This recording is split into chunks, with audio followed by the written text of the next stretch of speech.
Can we have a meeting on where you demonstrate that? Because actually that's what we were waiting for, to start generating test cases. Because what you're saying is that even if your model's not perfect, that's fine.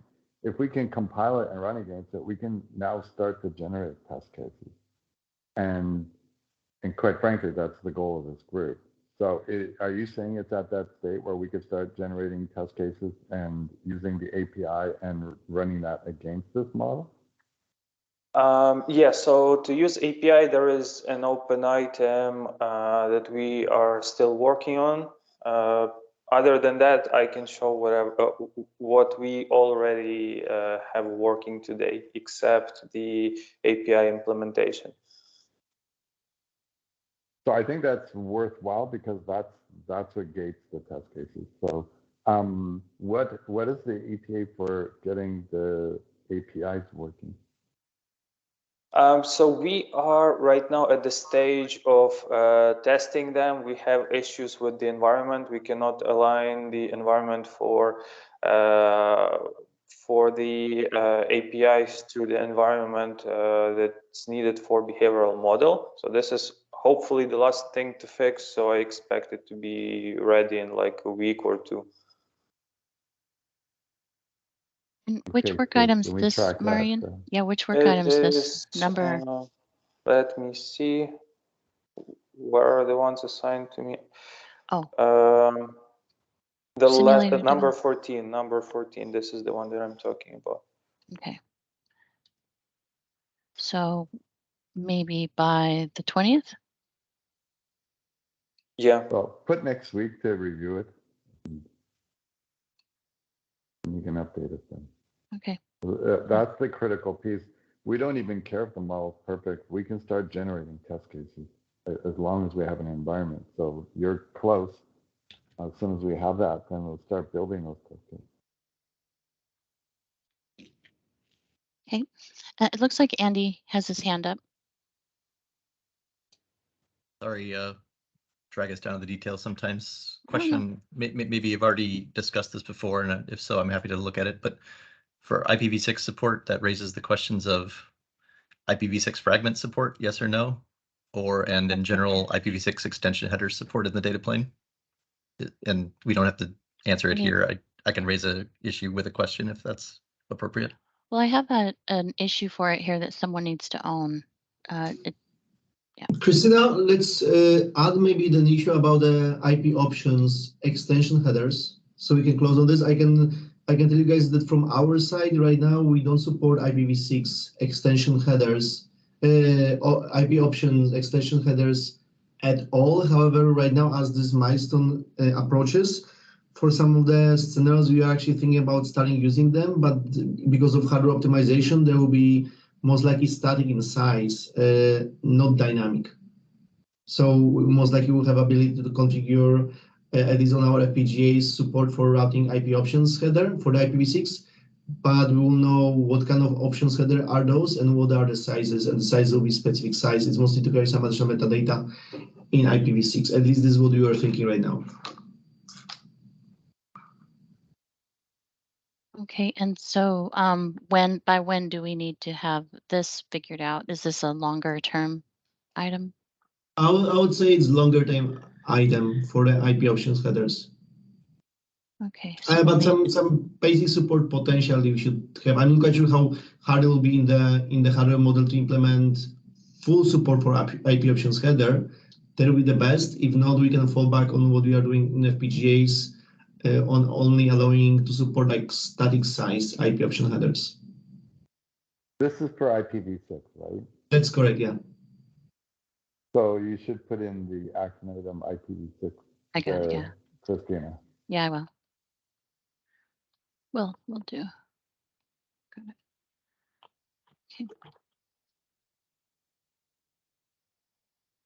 Okay. And in particular, maybe I don't know if it's a separate one or the same one, but do you want similar support for IPv6 handling of fragments, or will they not need to be supported? I would say that the conversation should be similar that we have for IPv4, I think, but we need to check on our data path team to figure out what's their plan with IPv6 and fragments actually. I don't know the answer on top of my head. Okay. Having as a So, tracked question would be good. Yeah, put it as a Yeah. track question. I'm sorry, add one more, you said? Where you have the item 1, Mhm. add a line and add 2 different questions, because IPv4, we do need fragmentation, but IPv6 is for discussion. So there are 2 Okay. different lines. Okay. from Okay. Yeah, I data had line. included them in both. I'll do that after the meeting. Then I'll move IPv6 down. Sure. I can do that. And so. And I think, one of the things we can do is also where we say IPv6 support as an umbrella, we can say that what is this really is covering, So there is the scope of that one line item could be just limited for the time being, and then others, for example, either connection tracking IPv6 or fragment handling IPv6, those items can be tracked as separately. Okay, because this one's definition of the header and the overlay pipeline header is parsing and match on layer 3 along with IPv4 addresses. Yeah. So that's the scope of that one. Right, So, but I think okay. the title just basically does not really say it. But Okay.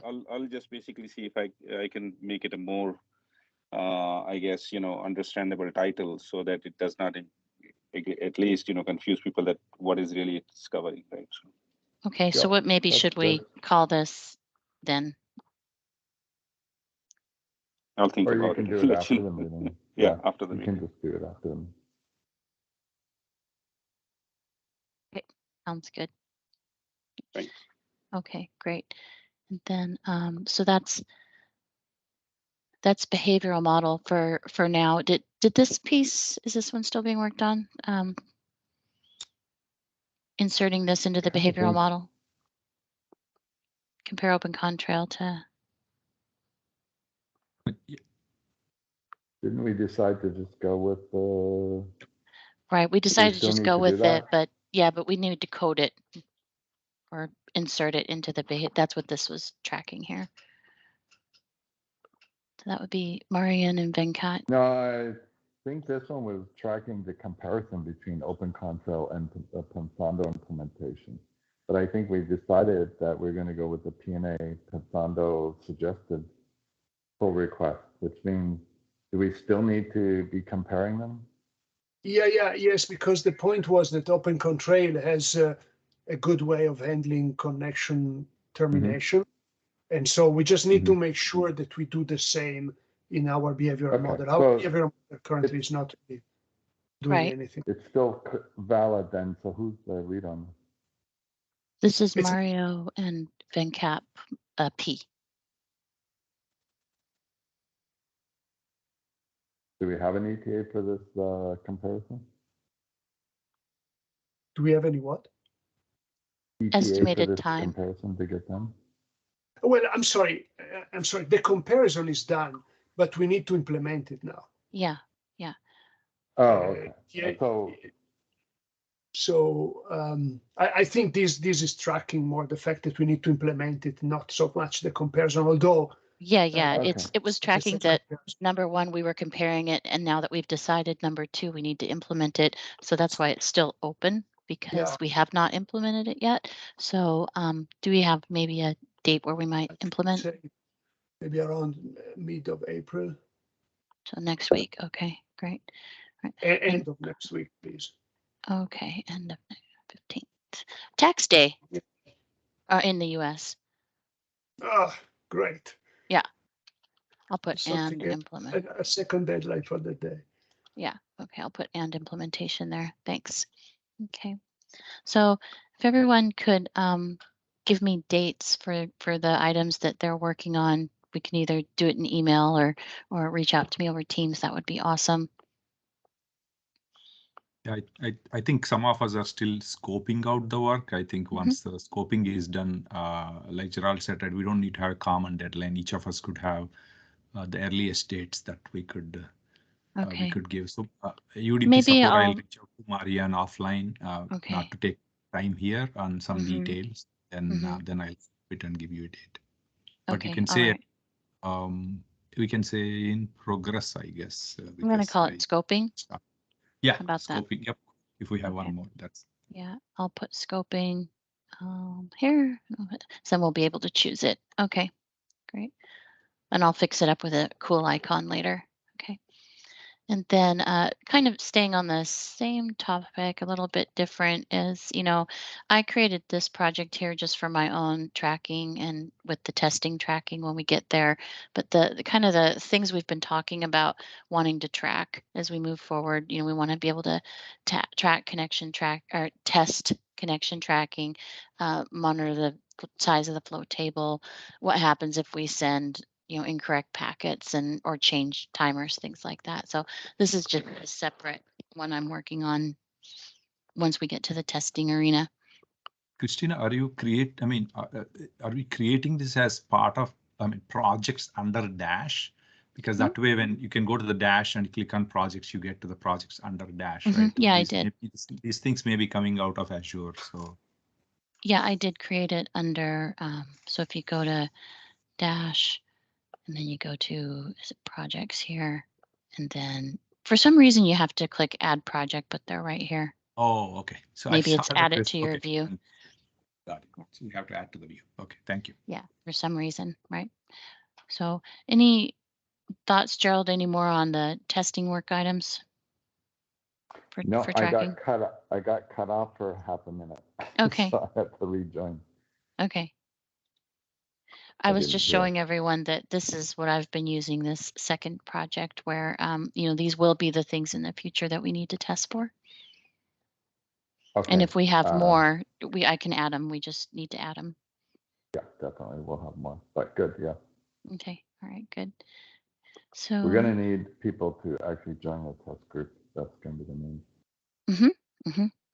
Yep. And I believe next week, Keysight will be talking more about testing in this meeting.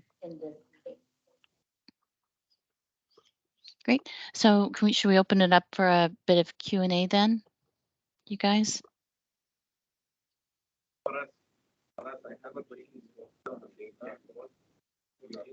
Kind of hard to hear, but okay. Who's that talking? I think it's Mohammed. Okay. Oh, sorry, there was some background noise. That's okay. Sorry about that. I just went to mute. What? Oh, so that wasn't a question or anything, Mohammed? No, there wasn't a question. Yeah, there wasn't a Okay. question. There was some background noise in the office. Yeah. Okay, got it. Okay. Does everybody here know that we issued the R5, Christine? Yeah, the people. Well, actually, we issued it last Friday, so I haven't had the meeting since then, and I haven't sent it out in email. So it's been issued to. Yeah, it was Friday, I think it was. So yes, you're telling him right now, Gerald. Yeah, just in case you didn't get it, we did issue the R5. It is an R5, by the way. It will be followed by an RFQ, but right now we want the opinion of the community before we make our final decisions on what the actual, call it the Orion Smart Switch, will actually look like. We have our idea, but we want your input, and we will be looking at all the ideas before we issue an RFQ, and we'll modify if appropriate. Any questions for Gerald there on the RFI, guys?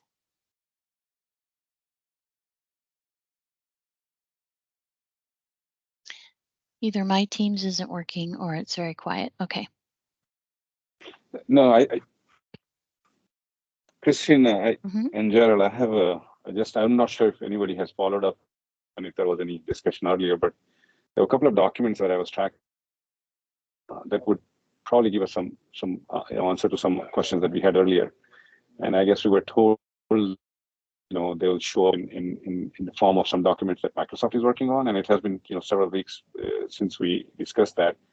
And one of them was to do with basically, talking about this metering and counters and stats and so forth. Okay? There was one document. Another one was about talking about this SDN, team which was working on this, northbound interface.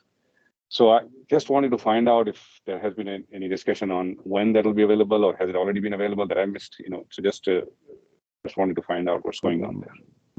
Michael's on this call. Maybe he can talk about that. Yeah, I just pinged him. I think, He's here. oh, there he Yeah, is. I'm here. Hi, Michael. I'm here. Hey guys, so the metering document, we are actually working on this because we also need it for the kind of engagement that we are doing. So I'm guessing the realistic ETA for some first version of the metering document maybe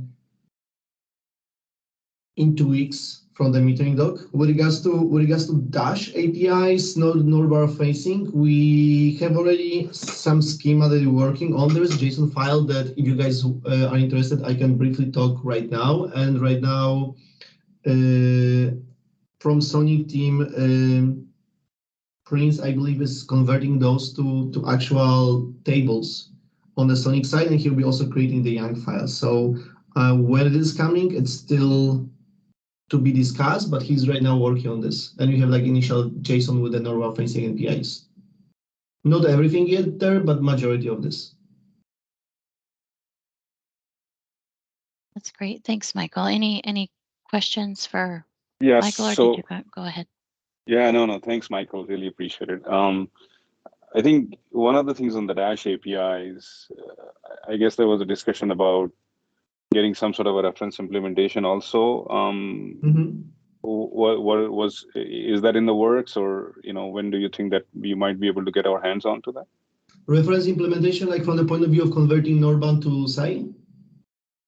No, reference implementation, which basically mimics to whatever that Bluebird or Dash agent or STN agent we were talking about, right? That's what it does. It goes northbound to south. Yes, so there will be so the reference implementation from the point of view of the control plane, what the control plane will be doing, there will be most likely kind of like test case based, because like at the end there's for example YANG that sets up some stuff. So basically YANG is the language that's basically used to interact with this, right? And theoretically the input from the YANG could be as per the JSON. So what we are thinking of is actually the reference implementation from the point of view of different examples of how different scenarios will be set up in this. And I can quickly potentially showcase you kind of what is right now in progress. And the quick question, have you guys looked at the routing behavior that is right now shared as the draft, or not yet? Like this routing the behavior document.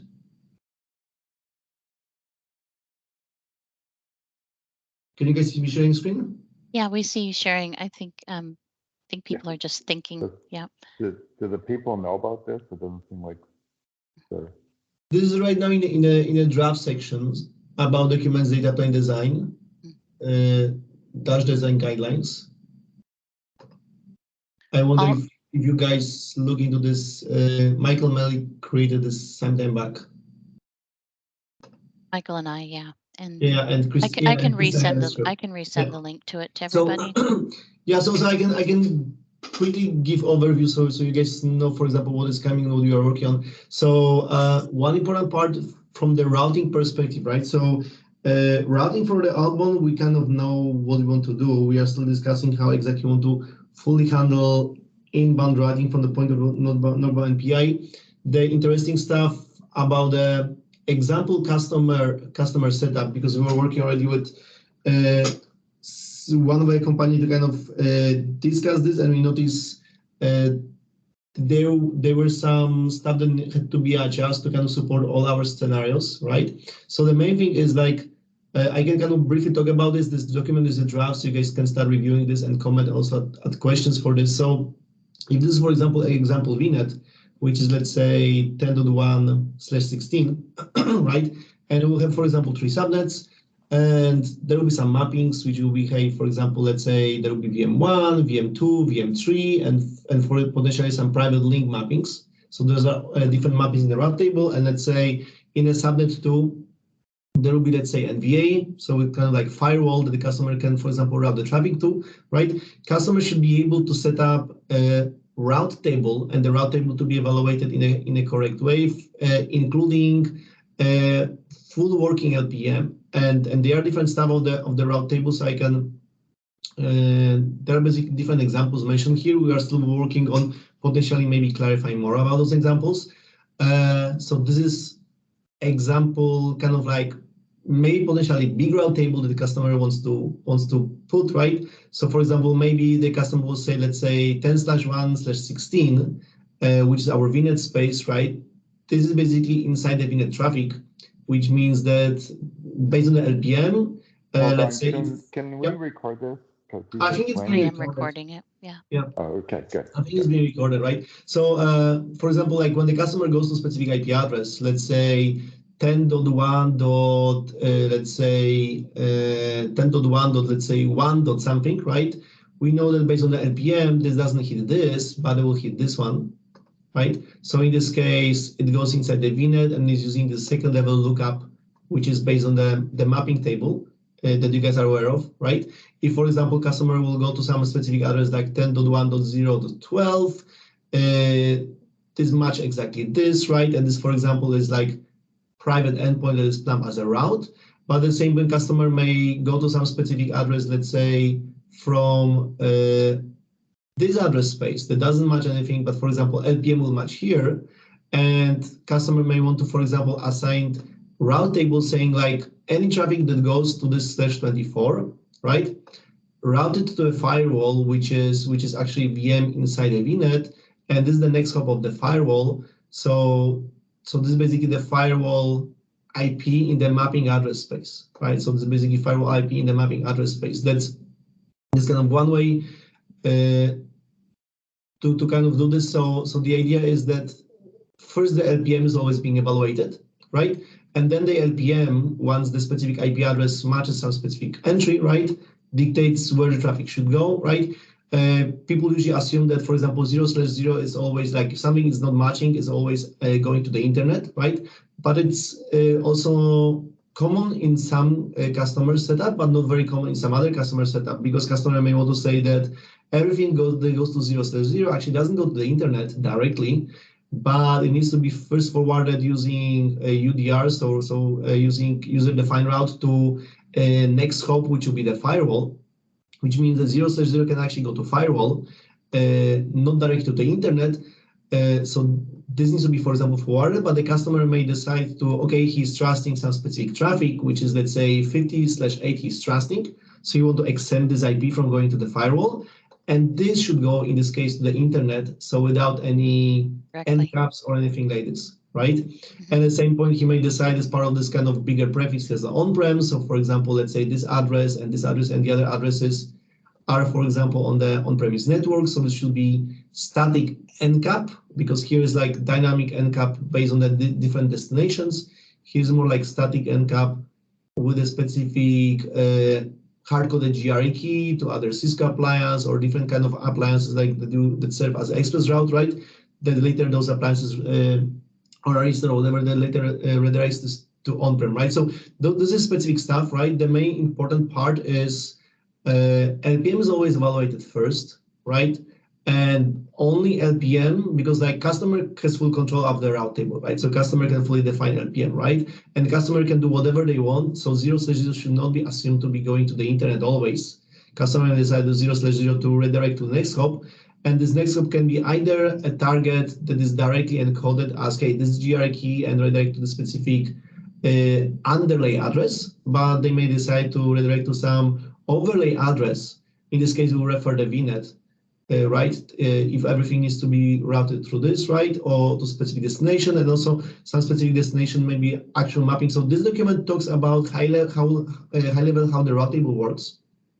The customer right now controls in a VNet with lots of examples, different scenarios. So I would encourage you guys to potentially take a look at and comment, and based on the comments, you will expand as much as possible. It's possible that we said something that may not be fully clear, and instead of, for example, doing the talk, which we definitely can, we want to, in addition, also clarify the document so it's fully in writing.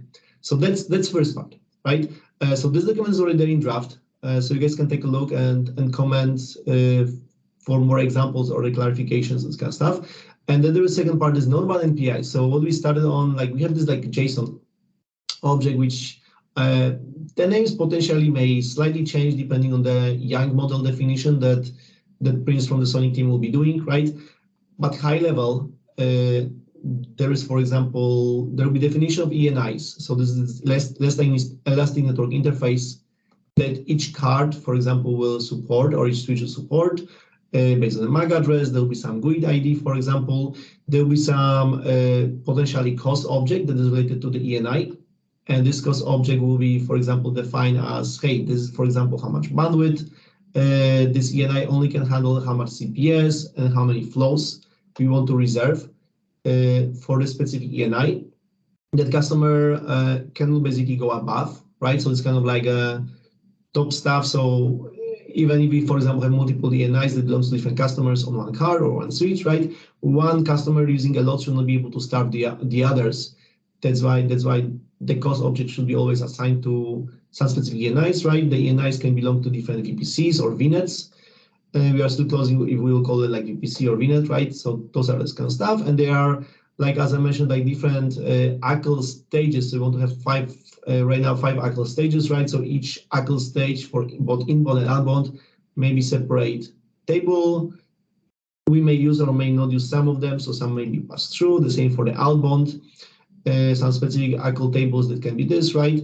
And separate, for example, route tables, the one that I just mentioned. But so far we have the definition of the inbound. We also will be working on how to handle the inbound route table, and also SNAT policies outside of the scope for now, and also potential metering policy. And the interesting stuff here, VPC definition is mostly like, hey, this is the GRE key or VXLAN ID. Some other spaces, not much use. What is interesting actually is potentially the definition of the, for example, VPC mappings, right? So these are, for example, mapping table that relates for each VPC. So, for example, there is something that has like overlay address, underlay address, some specific MAC address, which basically this is the MAC address of the destination VM. So there's like 10.5, right? Some metering bucket that in case this later traffic gets hit, this metering bucket is incremented. We are making a doc on this right now. Hey, Michael, just a yes. quick terminology check. You are using the word VPC here. Generally, Microsoft uses VNet for the VPC. Is that the same or is it different here? This is the same. So that's why I was kind of like, I use VPC, but Prince told me that maybe they will switch to VNet because like my point of view was like we are at the same point we're considering like OpenFlow and also potentially Sonic APIs, and some of those APIs refer to the VPCs as VPC. Some of the APIs refer as a VNet. Here I'm using VPC, but like unification of the names, this is what later Prince will do from Sonic team. So most likely the VPCs will change to VNet, let's be honest. But this is the same. Yeah, okay. Yeah, I just wanted to clarify it. It doesn't matter as long as we know that they are the same.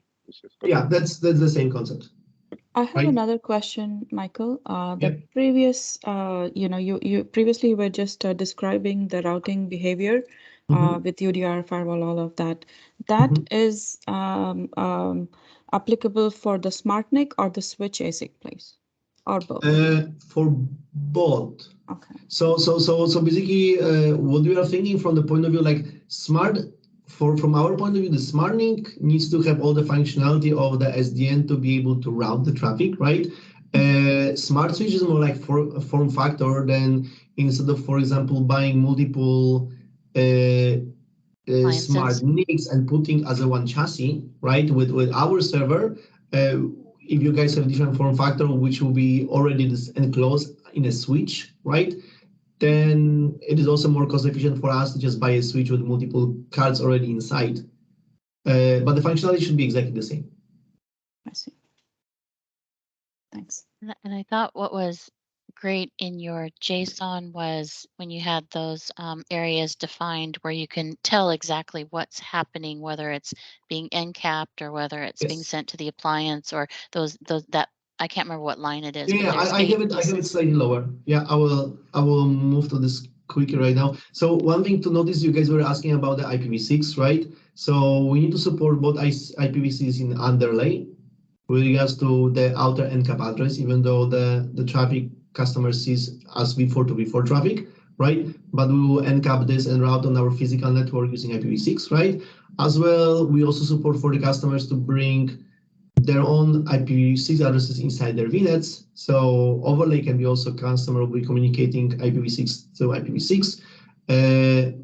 But the underlay basically is also IPv6, for example, right? So this is this. There's additional scenario for the private link. I'm not quite sure if this is fully described. It's Michael, yep. Question: why do we need IPv6? Is there any limitation on IPv4? That's why we are going to use. Why do we need IPv6? Because routing on a physical network using IPv4 is not sufficient because we have too many machines than available unique IPv4 addresses that Microsoft has. I think his question was more on not on the underlay, on the overlay. Why do we need IPv6? Cross region, yeah. Why do we need IPv6 in overlay? Yeah. Okay, that was the question. So why do we need IPv6 in overlay? You can think from the point of view like big customers. One thing that you guys are probably aware, like Comcast is one of our like biggest, like not biggest, but one of our customers, right? The same as Walmart, and they basically for them Azure is the extension of their on-prem network, right? On-premise network, and they are hosting lots of VMs in Azure. As extension, doing some processing, using load balancing, this kind of stuff. But those VMs doesn't have to have internet connectivity. They are just inside the virtual network that they are communicating with each other, and then they are communicating with their on-premise network. But the on-premise network is on IPv6, and also the virtual network overlay is also IPv6, right? And they want to bring their own address space to be able to communicate with an on-premise using their own addressing. So they're coming in through ExpressRoute or something like that. So that's how they become an extension of the cloud. I think in some of the documents we do only 3-stage jackals, right? You were showing 5-stage. I don't know if that's something changed. We noticed that the 3 is not enough, right? And we are actually have more scenarios, so we ask for 5 from the point of view of you guys implementations. Most likely will be some like change of the like parameter and maybe more memory usage, right? But yeah, we need 5-stage of cycles. Yeah, and we updated the SDN document to reflect that. Yeah, so sometimes, for example, even if, for example, you are going to this, we also want to explicitly route to some additional plans, so do another NCAP on top of it. So this is basically the stuff in the mapping table. What is interesting, and the appliance is also defined as a way kind of like appliance ID. This is the routing appliance that you can reference. That's the IP or the actually IPs of the appliances. So the reason why it's addresses because we can do ECMP across appliances, right? With basically some hashing on the source side and NCAP using VXLAN and some GRE key. Then you can write the reference, the appliance, the mappings, and the metering policies. I'll talk slightly more about this. What's interesting is like route table. So we have route table, but for this is, let's say, IPv4 route table. So normal prefixes are as the LPM prefixes, right? And then this is kind of like similar like here that says that, for example, 10.1, maybe not 16, maybe 24. I'm not quite sure if this is exactly this example. Maybe it's this example, right?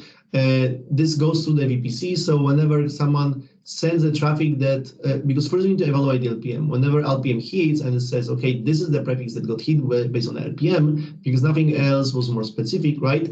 Then for that specific prefix, we need to use VNet. So the destination is within a VNet, right? And this is the VNet ID. So this means if customer is going to 10.1.0. something, we basically go to this table and say 10.1, there's 10.1.0.a, for example, perform this kind of stuff. So basically do the NCAP, this is the routing type, provide this overlay SIB, deep, and use on the metering bucket, right? So destination can be either this dynamic, right? Notice that we don't have any specific IP addresses there, but whenever some address is belonging to this, we just need to look up explicit address here. That's one option, right? The other option is if you are going to any address in this network, right?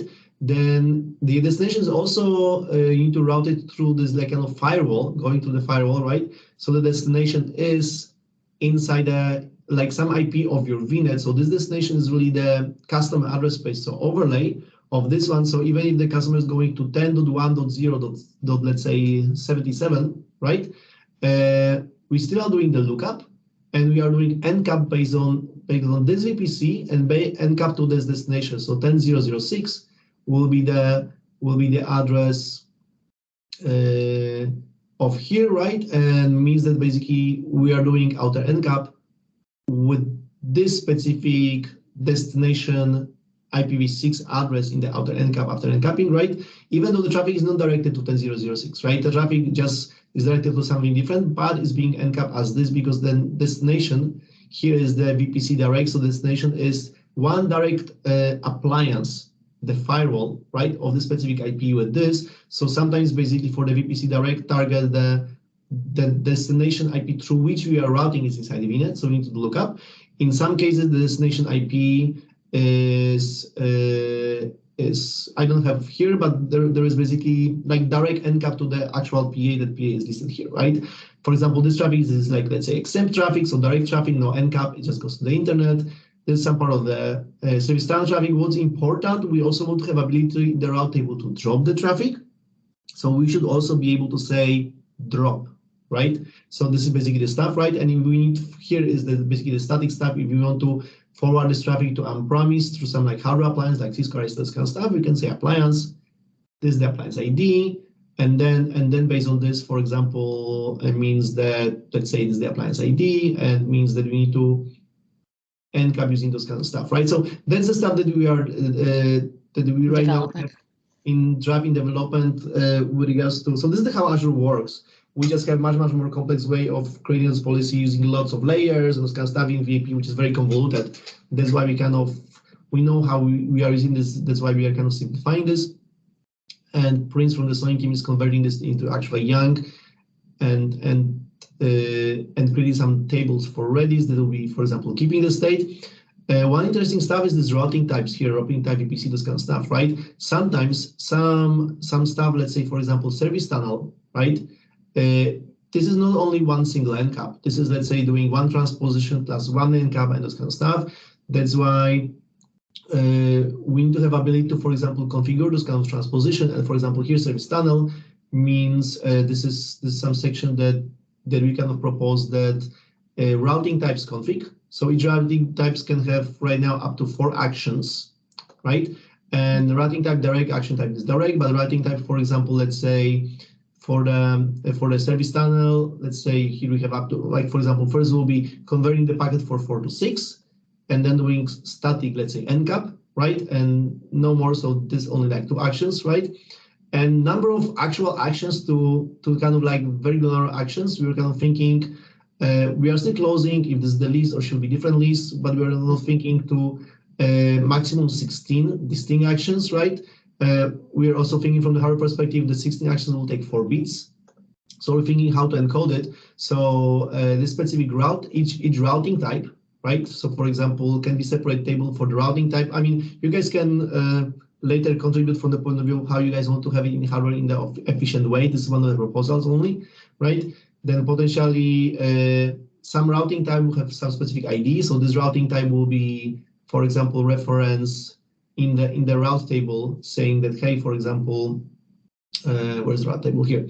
Let's say VPC is routing type, service tunnel routing type, right? So this specific route table reference, okay, let's use this routing type with some argument, right? So in this case, the routing type can be defined in a way that, hey, order of action, this will be like 16-bit value that potentially we can encode, let's say, 5, 3, 40, right? And for example, 5 will be, let's do 4 to 6. 4 to 6, then 3 means that do static encap, 4 means that basically then routing in addition to the appliance, right? And then 0 means no other action, right? And potentially from the hardware perspective, I was thinking from the point of view of, for example, doing the different stages in kind of like before or in hardware, right?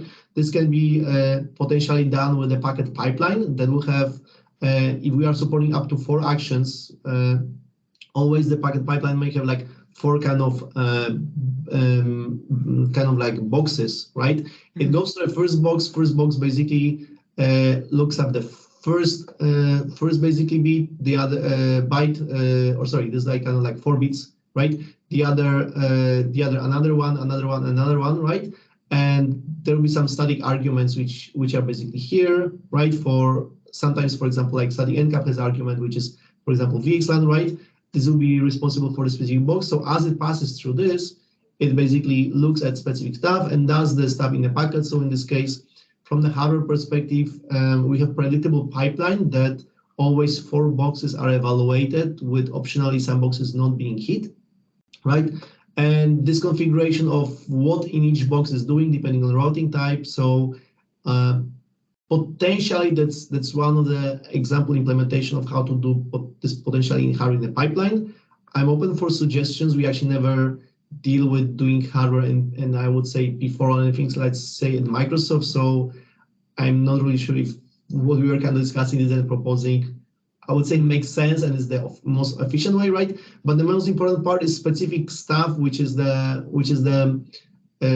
action that we should take for the packet, right? Sometimes not only one simple transposition, sometimes like few actions that, for example, we need to let's say change the packet to 4 to 6, and then, for example, the encap, and maybe in addition, for example, route through some appliance.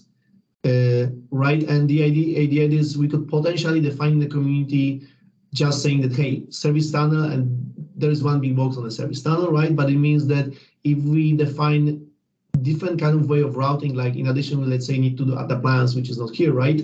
Then if you guys give us only the service tunnel that works in a specific way, right? That only does this and this, then every time we need to go to every single hardware vendor to say, hey, let's implement also this additional stuff, right? And this gives us ability to actually ask you guys to implement the basic types, which is, for example, let's say none, go direct, static encap or map routing encap, which means that basically first we do this kind of like lookup, right? And the map routing encap is kind of, this is the only special stuff, right? This means that if something has a map encap, right, means that first we need to really look up the specific mapping that is in the map encap, which is let's say VPC direct, right, with the specific stuff, and only then VPC direct basically says that use this one action like static encap VXLAN with a specific idea, right? So this is hard coded. I understand there is lots of to take. This is how our networking works. And apart from this JSON, which kind of referencing implementation, I think this is what you guys were asking for. We will publish this. One thing that you guys should be aware that it's not the final version. Some stuff can change, and we are open for any suggestion of how to make it hardware optimal, what we should optimize. Is the specific type of routing actions sufficient? Should we name it? Should we potentially add to it, expand to it, right? Is the 4-bit and 16 basic actions sufficient or not, right? Is this pipeline processing approach good suggestion or not? That is still open because we never work with hardware, right? Right now we work with VFP, and VFP has like all the stuff, for example, to do this kind of, let's say, VPC direct routing or the appliances kind of stuff means that we need to add like multiple layers, lots of groups. Those groups have specific stuff, right? And VFP is very, very flexible. At the same point, because it's so flexible, it is so hard to really implement entire VFP in hardware and make it efficient, right? Because VFP is very powerful, so you can use it in any potential way, but at the same point, we are only using VFP in some specific ways, which really is like ACL stage, for example, and then, for example, routing stage with billing. And routing stage really just a few transpositions to the packets. I'm guessing not more than 4. That's why I kind of propose here 4. And this can potentially be streamlined using this pipelining method, with still allowing some configurations, like be able to specify kind of in the route table that, hey, do this, and those are the 4 things in the pipeline, plus some specific arguments to do this, right? So that's basically this. A few Thank you, questions, Michael. Michael. Yeah. Mm-hmm. So when can you share this file with the community? So I would say right now that we discussed this, and with all the like asterisks for you guys, that this is not yet fully closed and potentially can still change, and if you are okay with this, I think we can even upload it right now, right? But we are still discussing some stuff, so potentially some stuff will change, right? I like, for example, the HA groups, like HA group, for example, some group is active versus standby. We need some more details on this. I'm not quite sure if how BGP settings defined, because I'm not really full specialist on BGP. So maybe, for example, this section will change this kind of stuff. So there are lots of gotchas in this document. So I want to make sure that you guys know that this is not the final close implementation in a way you guys can start implement this instantly, right? No, understood. I think this is basically, one of the piece of the puzzle that we're trying to basically put together. And then this is important piece of it. And then as you were going through it, I was trying to really think about this packet transform document that was initially shared, where there is a mapping table. So it looks like there is this, whatever you talked about, the actions, they eventually get result into what the mapping table is. Is that correct? So depending on the action, right? So for example, if the action is, for example, static encap through the appliance, right?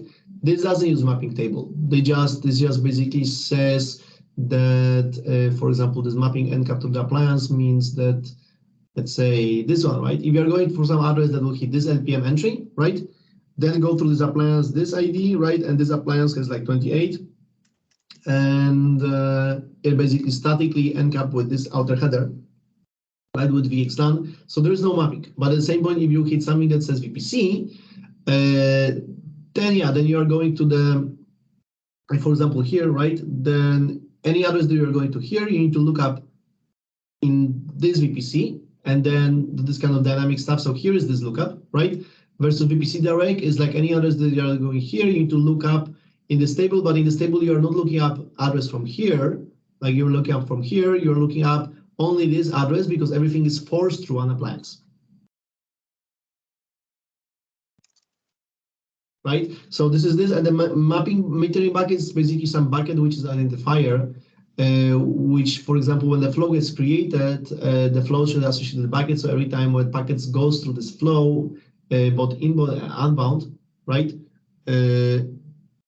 It's basically this, and unfortunately I think we are over time, and actually I'm late for the other meeting. Okay. So I think if you guys are okay with all the gotchas, that this will change, and it's just the proposal, because we actually never work with hardware, so that's why we're kind of doing this. That I think we can share it and open this for suggestions, questions, kind of stuff. Share it. Yeah, that'll be great. Yeah. On the GitHub or share it? Yeah, I think on the individually? GitHub, but also as a draft, I would say. This JSON. Yeah. Cool. Okay. Yeah, we'll talk about it later. You go to your meeting. Okay. Thanks, guys. Yeah, I need to go. Okay. Thanks. Bye-bye. Thanks. Thank you, Michael. I also need to go, guys, and I know that was a lot to take in a shorter amount of time. So we'll get back with you about when we can publish and things like that, if that's okay. Sure, it'll be Sure, really Christina. good to. Okay, yeah. I do have to Actually, run. it's the first time for